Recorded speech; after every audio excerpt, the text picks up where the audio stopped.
Sizni xafa qilgan odamni qanday kechirish kerak? Ularni kechirmay, nega o'zingizni majburlashingiz kerak?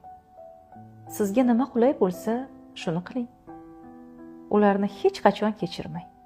Yashashni davom eting shu og'ir yuk bilan. O'zingizni jazolang. Nega deysizmi? Qalbingizdagi g'azab bu boshqalarning xatolari uchun o'zingizga berayotgan jazoingiz. Misol keltiraymi? Siz kechirmagan inson xuddiki uyingizda ijara to'lamasdan yashayotgan yoqimsiz kimsa deydi. Xotiringizda doim uni eslaganingizda yuragingizga g'ashlik bag'ishlab turadi. O'zingizga savol bering. Nega bunaqa diskomfortni yashashni tanlayapsiz? Siz kechirishni istamaydigan odamlar, ularni tafakkuriga bir e'tibor bering va nima uchun ular bunaqa yo'l tutishlarini bilib olasiz.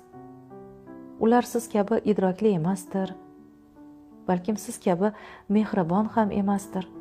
Balkim ular o'zlarini fikrlash doirasi asiridir. Ularda siz kabi ma'naviy, hissiy jihatdan o'sish imkoniyati yo'qdir balkim. Mehrli bo'ling. Imkon qadar kechirishni biling.